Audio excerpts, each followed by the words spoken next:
தியானமும் ஆன்மீக வாழ்க்கையும். அத்தியாயம் 17. சரணாகதி. தெய்வ பலம். பலமுடையவர்களுக்கே ஆன்மீக வாழ்க்கை உண்டு. பலம் என்னும் சொல் வெறும் உடல் பலத்தை மட்டுமின்றி மன வலிமையையும் ஆன்ம பலத்தையும் குறிக்கிறது. மன உறுதியுடன் தவம் புரிவதன் மூலம் ஒருவன் அதிக மன வலிமையை பெறுகிறான். இந்த 3 பலங்களை தவிர தெய்வ பலம் என்ற மற்றொரு பலமும் உண்டு. தான் சர்வ வல்லமை படைத்த இறைவனின் பாதுகாப்பில் இருப்பதாகவும் எல்லையற்ற பலம் பொருந்தியவனாக இருப்பதாகவும் ஓர் உண்மை பக்தன் உணர்கிறான். வட இந்தியாவை சேர்ந்த சிறந்த பக்தரான சூர்தாசர் பாடுகிறார்: பிருந்தாவனத்தின் தெய்வீக சிறுவனின் அருளால் நலிவுற்றவர்களின் பலம் ராமனை என்று நான் துணிந்து கூறுவேன். இறைவனை சரணடைவதே ஒரு பெரிய ஆன்மீக சாதனை. நாம் நினைப்பது போன்று அது ஒன்றும் அவ்வளவு எளிய செயல் அன்று. இறைவனிடம் பிரார்த்தனைகளை செய்து ஒரு நாளின் பல நேரங்களிலும் இறைவனையே அண்டி நின்று தனது உடல், மனம், ஆன்மா இவை அனைத்தையும் தனது இஷ்ட தெய்வத்தின் திருவடிகளில் மீண்டும் மீண்டும் அர்ப்பணிப்பதையே பொதுவாக மக்களால் செய்ய முடியும். ஸ்ரீமத் பகவத்கீதையில் ஸ்ரீ கிருஷ்ணர் அர்ஜுனனிடம் கூறுகிறார்: இறைவன் எல்லோரது இதயங்களிலும் உரைகிறார். பொம்மலாட்டக்காரன் பாவைகளை ஆட்டி வைப்பது போன்று அவர் தனது மாயையால் எல்லா உயிரினங்களையும் ஆட்டி வைக்கிறார். அவரிடமே நீ முழுமையாக அடைக்கலம் புகு. அவரது அருளால் நீ ஆழ்ந்த அமைதியையும் அழிவற்ற நிலையையும் பெறுவாய். இப்படியாக உனக்கு ஆழ்ந்த ஞானத்தை நான் உபதேசம் செய்தேன். அதை சிந்தித்து பார்த்து உன் விருப்பப்படி நடந்து கொள் என்கிறார். இறைவனிடமிருந்து விலகி செல்லும்போது நாம் அகங்காரம் மிகுந்து உயர்நிலையிலிருந்து வீழ்கிறோம். அகங்காரத்தை விட்டொழித்து இறைவனையே சரணடைந்து அவரையே நினைத்து வாழ்வோமாக. அப்படி செய்வதால் நமது தார்மீக வாழ்க்கையும் ஆன்மீக வாழ்க்கையும் மிகவும் எளிதாகிறது. தீய எண்ணங்கள் எழும்போது பிரார்த்தனை செய்ய வேண்டும். ஆழமாக பிரார்த்தனை செய்ய வேண்டும். அதன் மூலம் நம்முள் ஒரு சக்தி தோன்றி அது நம்மை உயர்நிலைகளுக்கு அழைத்து செல்வதை காணலாம். நிச்சயமற்ற நிலை என்னும் வரப்பிரசாதம். ஆன்மீக கண்ணோட்டத்தில் பார்த்தால் நிச்சயமற்ற நிலைகளுக்கு நடுவில் இருப்பது நன்மை பயப்பதாகும். நீ சார்ந்து இருக்கும் அனைத்தும் உன்னிடமிருந்து பறிக்கப்படுவதும் உலகியல் ஆதரவு எதுவும் இல்லாமல் நீ தனித்து விடப்படுவதும் பல நேரங்களிலும் நன்மைக்கே. பழைய மதிப்பீடுகள், நட்பு வட்டாரங்கள், பற்றுகள் முதலியவை அழிவது நல்லது. நீ பற்றி கொண்டிருந்த அனைத்தும் உன்னிடமிருந்து மாயமாக மறைவதை காண்பாய். வெளியிலிருந்து கிடைக்கும் எல்லா ஆறுதல்களும் மற்ற மனிதர்களிடம் வைத்துள்ள நம்பிக்கைகளும் முழுவதுமாக அழிவது மிகவும் நன்று. அப்போது மட்டுமே நீ இறைவனிடம் நிச்சயமாக திரும்புவாய். அவரே நமக்கு எப்போதுமுள்ள உண்மையான நண்பனும் வழிகாட்டியும் ஆவார். அத்தகைய அனுபவம் மிகவும் துன்பத்தை கொடுப்பதாக இருப்பினும் பலருக்கும் அது மிகவும் தேவை. இல்லாவிட்டால் அவர்கள் இறைவனையும் தங்களது ஆன்மீக குறிக்கோளையும் மறந்து விடுகின்றனர். உனது எதிர்காலத்தை பற்றி உனக்கு எதுவும் தெரியாது. அழியும் பொருட்களை சார்ந்து ஒருவனால் இருக்க முடியாது. ஆனால் அதைத்தான் மக்கள் பொதுவாக செய்கின்றனர். சில நேரங்களில் நோயை விட சிகிச்சையே மிகவும் துன்பத்தை கொடுக்கிறது. இருந்தாலும் ஒருவர் சிகிச்சையை ஏற்றே தீர வேண்டும். நோயின் கடுமைக்கு ஏற்ப சிகிச்சையும் கடுமையாக இருக்க வேண்டும். மேற்கத்திய நாடுகளில் காமினி காஞ்சனம் என்னும் நோய் எங்கும் கடுமையாக பரவி உள்ளது. அதற்கு மிகவும் சக்தி வாய்ந்த ஊசி மருந்துகளும் மாத்திரைகளும் தேவைப்படுகின்றன. ஒவ்வொரு நோயின் சிகிச்சைக்கும் தற்காலிகமான எதிர்விளைவு உண்டு. அந்த எதிர்வினையே ஒருவனை முழுவதும் குணமடைந்த நிலையை நோக்கி அழைத்து செல்லும் முதல் படி.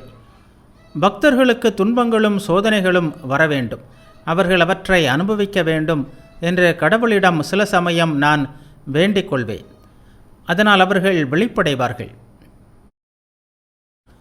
மாயையின் சக்தியால் தங்களது கடந்த காலத்தின் துன்பங்களை மறந்து மனிதர்கள் பழைய வழிகளிலேயே செல்கின்றனர். மாயை அவ்வளவு சக்தி மிகுந்ததாக உள்ளது. இறைவனை நினைவுபடுத்த அவர்களுக்கு துன்பங்கள் சற்று தேவைப்படுகின்றன. எல்லா துன்பங்களும் நம்மை பண்படுத்தவே உள்ளன.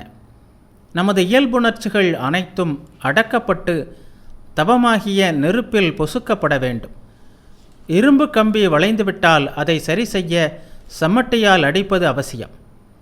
கொல்லனின் பட்டறையில் உள்ள கல்லிற்கும் சம்மட்டிக்கும் இடையில் மாட்டிக்கொண்டு இருக்கிறோம் என்பதை நமது அகங்காரத்தின் விளைவால் நாம் மறந்து விடுகிறோம். சம்மட்டி நம்மீது விழும்போது விழித்து கொண்டு எனக்கு இப்படி நேர்ந்து விட்டதே என்று கூக்குரல் இடுகிறோம். முதலில் உன்னை யார் அந்த இடத்திற்கு போக சொன்னது? பௌதிக நிலையில் மட்டுமே துன்பம் உள்ளது என்பது அல்ல. ஆன்மீக சாதகர்களுக்கு சில நேரங்களில் உற்சாகமற்ற நாட்களும் ஏற்படுகின்றன. ஆரம்பத்தில் தங்களுக்கு இருந்த ஆன்ம தாகத்தை அவர்கள் அப்போது உணர்வதில்லை. தங்கள் ஏதோ ஓர் இருளில் சிக்கி தவிப்பது போன்று அவர்கள் உணர்கிறார்கள். அந்த அனுபவம் உலகியல் மனிதனின் துன்பத்தை போன்று மிகவும் துன்பகரமானது. துன்பத்திற்கு முக்கிய காரணம் அகங்காரம். இறைவனின் அருளை மனிதர்கள் பல நேரங்களிலும் மறக்கின்றனர் அல்லது உதாசீனம் செய்கின்றனர். அவர்கள் தங்களது பலத்தில் அளவுக்கு மீறிய நம்பிக்கை வைத்து கவனக்குறைவுடன் நடந்து கொள்கின்றனர். அதுவே செருக்காகவும் ஆகிவிடுகிறது. நமது பழைய நூல்களில் ஒரு நகைச்சுவை கதை உள்ளது. ஒரு முனிவரின் ஆசிரமத்தில் சிறிய எலி ஒன்று இருந்தது. ஒரு நாள் ஒரு பூனை அதன் மீது பாய்ந்தது. அந்த எலியின் மீது பரிதாபம் கொண்ட முனிவர் அந்த எலியை பூனையாக மாற்றினார். பின்னர் அப்படி மாறிய பூனையை சில நாய்கள் கடித்து குதற முயன்றன. அந்த முனிவரும் பூனையை நாயாக மாற்றினார். பாவம், அந்த நாய். அதை ஒரு புலி துரத்தியது. அதை கண்ட முனிவர் அந்த நாயை ஒரு புலியாகவே மாற்றிவிட்டார். புலியாக மாறியவுடன் அது அந்த முனிவரையே கொல்ல வந்தது. உடனே அந்த முனிவர், நீ மீண்டும் பழைய எலியாகவே ஆக கடவாய் என்று சபித்து விட்டார். ஆன்மீக சாதகர்கள் விஷயத்திலும் இதுபோன்ற நிகழ்ச்சிகள் நடைபெறுகின்றன. இறைவனின் அருள் அவர்கள் மீது பொழிந்து அவர்களை ஓரளவிற்கு தூய்மையாக்குகிறது. அதனால் அவர்கள் ஓரளவிற்கு மன ஒருமைப்பாட்டையும் பந்தங்களிலிருந்து விடுதலையையும் பெறுகின்றனர். ஆனால் அவர்கள் அகங்காரத்திற்கு வசப்பட்டு தாங்கள் ஏதோ சிறிதளவு அடைந்தவற்றில் மிகவும் தற்பெருமை கொண்டு எதிலும் எச்சரிக்கை இல்லாமல் நடந்து கொள்கின்றனர். அல்லது உலகை பழிப்பதிலும் அதை சீர்திருத்துவதிலும் ஈடுபடுகின்றனர். திடீரென்று இறைவனின் அருள் கிடைக்காத போது எங்கும் வெறுமையைக் கண்டு தனிமையில் வாடுகின்றனர். ஆன்மீக பாதையில் உண்மையாக பயணம் செய்பவன் அகங்காரமும் சுயநலமும் அற்றவனாய் எல்லோரிடமும் அன்புடனும் பரிவுடனும் இருப்பான் என்பதை நாம் நினைவில் கொள்ள வேண்டும். நாம் கொடுப்பவர்களாக இருக்க வேண்டும், ஏற்பவர்களாக இருக்கக்கூடாது. உலகப் பொருட்களை பொறுத்தவரை மனிதர்கள் பலரும் ஏற்பவர்களாகவே இருக்கின்றனர். மற்றவர்களிடம் பல பொருட்களை வேண்டுகின்றனர். அப்படி இருந்தும் அவர்கள் அகங்காரம் கொள்கின்றனர். அகங்காரம் குறையும் அளவிற்கு மகிழ்ச்சியும் அமைதியும் அதிகரிக்கிறது. செயல்களும் சிறப்பாக விளங்குகின்றன. ஆன்மீக அருளையும் ஆசிகளையும் குறைத்து மதிப்பிடாதே. உனது பலவீனங்களையும் கடந்த காலத்தில் நீ செய்த தவறுகளையும் பற்றி எப்போதும் எண்ணிக்கொண்டே இருக்க தேவையில்லை. ஆனால் அவற்றை குறித்து மனதில் ஒரு விழிப்புணர்வை வளர்த்துக்கொள். எப்போதும் விவேகத்துடன் இருத்தல் பக்தி நெறியில் அவசியம். இறைவன் நம்மீது பொழியும் அருளால் பயனடைய மனம் எப்போதும் விழிப்புடன் இருக்க வேண்டியது அவசியம். இறைவனை நோக்கி நீ ஓர் அடி எடுத்து வைத்தால் அவர் உன்னை நோக்கி 10 அடிகள் வருகிறார் என்று ஸ்ரீராமகிருஷ்ணர் கூறியுள்ளார். துன்பத்தை ஆன்ம பலமாக மாற்று.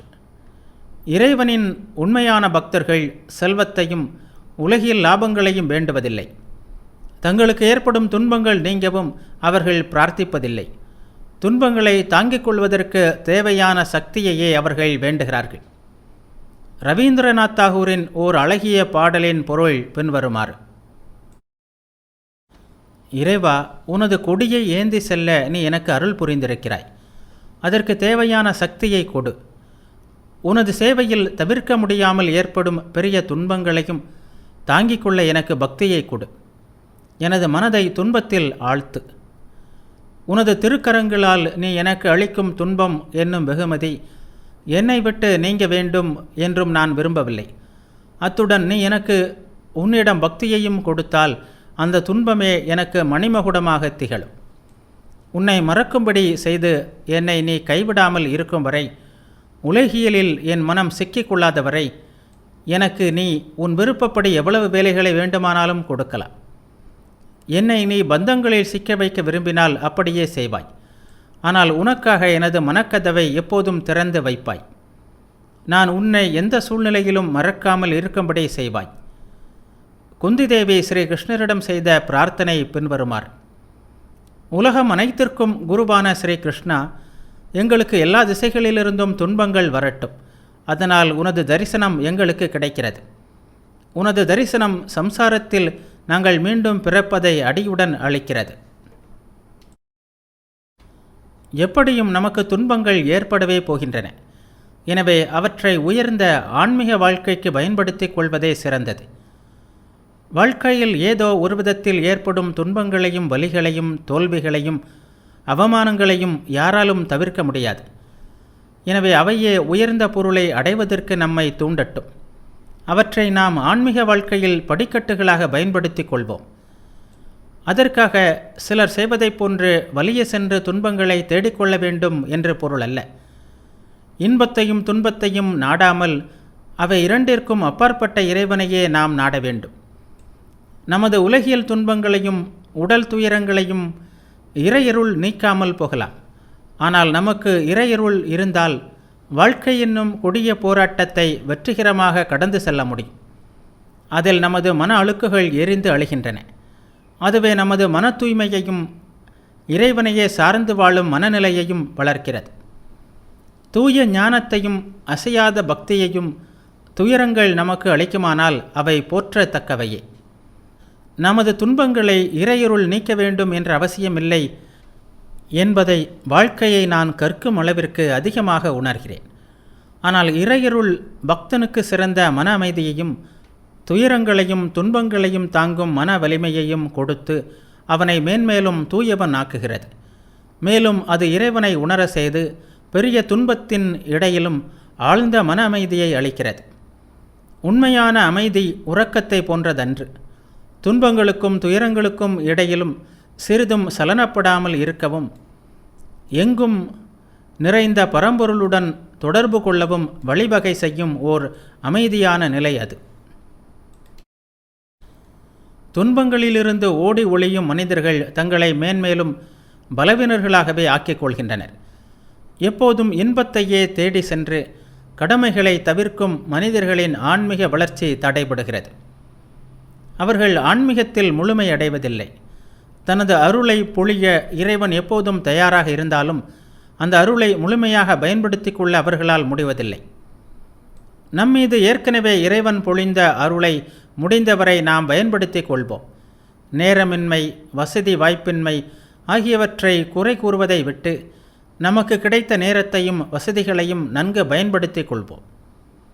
இறைவனை சரணடைந்து அவனை அடைய பாடுபடுவோம்.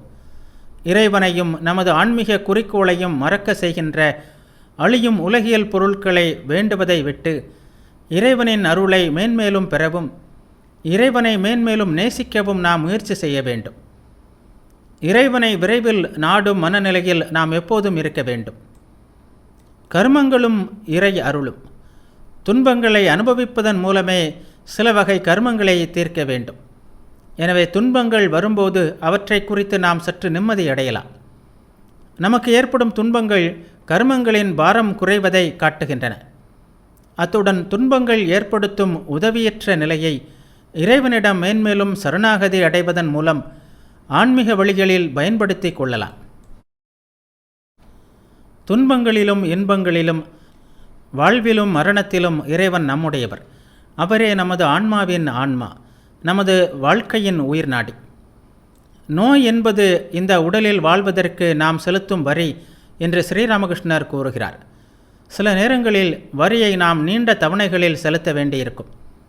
பிறகு சில நாட்கள் சற்று நிம்மதியாக இருக்கலாம். ஸ்ரீராமகிருஷ்ணர் தனது இறுதி நாட்களில் இந்த உடல் துன்பங்களை அனுபவிக்கட்டும், ஓ மனமே நீ அந்த இறையானந்தத்தில் ஆழ்ந்திரு என்று அடிக்கடி கூறுவார். அவசரப்படாமல் முன்னேறி செல்லுங்கள். அவசரமாக ஓட நினைத்தால் அதன் விளைவுகளை கூட்டு வெட்டையுடன் அனுபவிக்க வேண்டி வரும். இறைவனை அடைவதே நமது குறிக்கோள். ஆனால் வெறும் ஆன்மீக பண்புகளால் மட்டும் அந்த குறிக்கோள் அடையப்படுவதன்று. சரியான மற்றும் தேவையான செயல்கள் மூலமாகவும் அது அடையப்படுவதில்லை. முறையற்ற மற்றும் தேவையற்ற செயல்களை நாம் எல்லா விதத்திலும் தவிர்க்க வேண்டும். எனவே நமது அகலட்சியத்திலும் புற செயல்களிலும் மிகவும் கவனமாக இருக்க வேண்டும். உனது கர்மங்களை தீர்த்து கொண்டே மெதுவாகவும் நிலையாகவும் முன்னேறி செல். அகத்தில் அந்த இறைவன் மீது மனதை வைத்தவனாக இரு. எந்த செயல்களை செய்கிறாய் என்பதிலும் கவனமாக இரு. நமது எண்ணங்களையும் செயல்களையும் எப்போதும் சரி செய்து கொண்டே இருக்க வேண்டும். ஆன்மீக லட்சியத்திற்கும் உலக வாழ்க்கையில் எதிர்கொள்ள வேண்டிய கடினமான சூழ்நிலைகளுக்கும் இடையே உள்ள முரண்பாடுகளால் பலரும் துன்பம் அடைகிறார்கள். தன்னளவில் துன்பம் தீங்கானதன்று. ஒருவனது ஆன்மீக நிலையை சீரமைத்து கொள்வதற்கு துன்பங்களே தூண்டுகோலானால் அவை வரவேற்கத்தக்கவையே. அதனால் உலகில் வாழ்ந்தாலும் தான் உண்மையில் உலகத்தை சேர்ந்தவனல்ல என்பதை ஒருவன் படிப்படியாக உணரவும் செய்யலாம். உண்மையில் நமக்கு தகுதியானவற்றையே நாம் பெறுகிறோம். நாம் ஒரு பொருளை விரும்பி அடைகிறோம் என்று வைத்துக்கொள்வோம். அந்த பொருளுடன் பிரிக்க முடியாமல் இணைந்துள்ள நன்மை தீமைகளையும் சேர்த்தே நாம் அடைகிறோம். நாம் ஏதோ ஒரு வடிவில் ஆனந்தத்தை தேடுகிறோம். சுவாமி விவேகானந்தர் தன் தலை மீது துயரம் என்னும் கிரீடத்தை அணிந்தபடியே மனிதனின் முன்னால் மகிழ்ச்சி வருகிறது என்கிறார். அவற்றில் ஒன்றை தவிர்த்து மற்றொன்றை நம்மால் ஏற்க முடியாது. உலகியல் ஆசைகளை நிறைவேற்றிக் கொள்ள விரும்புகிறோம். ஆசைப்பட்ட பொருட்களை நாம் அடையலாம். ஆனால் அவற்றுடன் பின்னி பிணைந்திருக்கும் சிக்கல்களையும் சேர்த்தே நாம் பெறுகிறோம். நமது பழைய உலகியல் ஆசைகளும் தற்போதைய உலகியல் ஆசைகளுமே நம்முடைய தற்போதைய நிலைக்கு காரணம். முடிந்தவரை ஆசைகள் இல்லாமல் இருக்க கற்றுக்கொள்வோம். நாமே உருவாக்கிய தற்போதைய இந்த நிலையில் நம்மை சற்று சீரமைத்து கொள்ளவும் இந்த நிலைகளை கடந்து உயர்ந்து நிற்கவும் கற்றுக்கொள்வோம். நமது விதிப்படி வாழ்க்கை நடக்கட்டும். நமது கர்மங்களை அனுபவித்து அழித்து கொண்டே மேன்மேலும் இறைவனை சார்ந்த வாழ்க்கையை வாழ கற்போம். அப்போது இந்த உலகமே நமக்கு ஒரு பயிற்சி களமாக மாறிவிடும். அதன் மூலம் நம்மால் அந்த இறைவனை அடைய முடியும். அதன் பின்பு வெளிப்பார்வைக்கு நாம் இந்த உலகத்தில் இருந்தாலும் உலகத்தை சேர்ந்தவராக இருக்க மாட்டோம். எங்கிருந்தாலும் இறைவனை சேர்ந்தவர்களாகவே இருப்போம். தேவியின் திருவிளையாடல். எல்லாமே தேவியின் லீலைதான். அவளே நம்மிடம் குருவாகவும் சீடனாகவும் நண்பனாகவும் பகைவனாகவும் பல வடிவங்களில் வருகிறாள். எனவே நாமும் நமது பங்கை முடிந்தவரை சிறப்பாக செய்வோம். அதே நேரத்தில் இந்த நாடகத்தை பற்றில்லாமல் சாட்சியாக இருந்தும் காண்போம். நாம் காண்பது அனைத்தும், நமக்கு நடப்பது அனைத்தும் தேவியின் திருவிளையாடல்களின் வெளிப்பாடே. லீலைகளே அவளது ஆனந்தம். தேவி தனது லீலைகளில் ஈடுபட்டு மனிதர்களின் மனங்களுடன் விளையாடி இன்பத்தையும் துன்பத்தையும் ஏற்படுத்துவதை காணும் பக்தன் சில நேரங்களில் அவளிடம், உன்மத்தம் பிடித்தவனை போன்று இருக்கும் பெண்ணே, நீ என்ன செய்கிறாய் என்று கேட்கிறான். பிரபஞ்சத்தின் இயக்கத்தில் நாம் சில நேரங்களில் எந்த காரண காரியங்களையும் காண்பதில்லை. ஆனால் பிரபஞ்சத்தின் அத்தனை குழப்பங்களும் கொடுமைகளும் இன்பங்களும் துன்பங்களும் தேவியின் உன்மத்த களியாட்டங்களே. அனைத்தும் லீலைகளின் ஆனந்தத்தின் வெளிப்பாடே. நாமும் தேவியின் அந்த லீலைகளை கண்டுகளிக்க வேண்டும். மேலும் அதை லீலையாகவே ஏற்று அதே நேரத்தில் நமக்கும் அந்த நாடகத்திற்கும் எந்த தொடர்பும் இல்லாததை அறிந்து கொண்டும் லீலையில் மகிழ்ச்சியை பெறவுமே அதில் நடிக்கும் நடிகர்களைப் போன்று நமது பகுதிகளை செய்ய வேண்டும். ஸ்ரீராமகிருஷ்ணர் பாடிய பல பாடல்கள் பிரபஞ்சத்தின் இயக்கத்தை குறிப்பால் உணர்த்துபவை. அவற்றில் பலவற்றை ராம் பிரசாதரும் வங்காளத்தை சேர்ந்த மற்ற சாதுக்களும் எழுதினர். உலகியல் மனிதனின் பண்படாத மனம் அவற்றை தவறாகவே புரிந்து கொள்கிறது. எனவே அவற்றின் உட்கருத்தை அவர்கள் முழுவதுமாக புரிந்து கொள்வதில்லை. அந்த சாதுக்கள் குறிப்பால் உணர்த்திய முறை உண்மையில் ஆச்சரியப்பட செய்கிறது. சொற்களுக்கு அப்பாற்பட்ட அந்த மெய்ப்பொருளை முடிந்தவரையில் அவர்கள் வார்த்தைகளில் பளிச்சென்று வெளிப்படுத்தி உள்ளார்கள். பட்டங்களை தேவி பறக்க விடுவது பற்றிய பாடல் ஒன்றை ஸ்ரீராமகிருஷ்ணர் மிகவும் விரும்பினார். பட்டம் பறக்க விடுகின்றாய் பவசம்சார சந்தையிலே, திட்டம் தீட்டி அற்புதமாய் தேவி லீலை புரிகின்றாய், நரம்பும் எலும்பும் கூடாக்கி நயமாய் மாயை நூல் கோர்த்து விரும்பும் ஆசை காற்றினிலே விடுவாய் பட்டம் பல கோடி. விண்ணில் மிதக்கும் பட்டத்தில் ஒன்றோ இரண்டோ விடுபட்டால் கண்ணீர் கண்டு கைகொட்டி காளி நீயும் சிரிக்கின்றாய். அருந்து செல்லும் காற்றாடி அன்பு தென்றல் மீதூர்ந்து பிறந்த பிறவி கடல் தாண்டி பேரானந்த நிலை பெருமை. இந்த உலகத்துடன் நம்மை கட்டியுள்ள கயிற்றை தேவியின் லீலைக்காக நாமும் அறுத்து செல்ல வேண்டும். பின்னர் நாமும் பந்தங்களிலிருந்து விடுபட்டவர்கள் ஆவோம். தேவியும் நாம் விடுபட்டதைக் கண்டு ஆனந்தம் கொள்கிறாள்.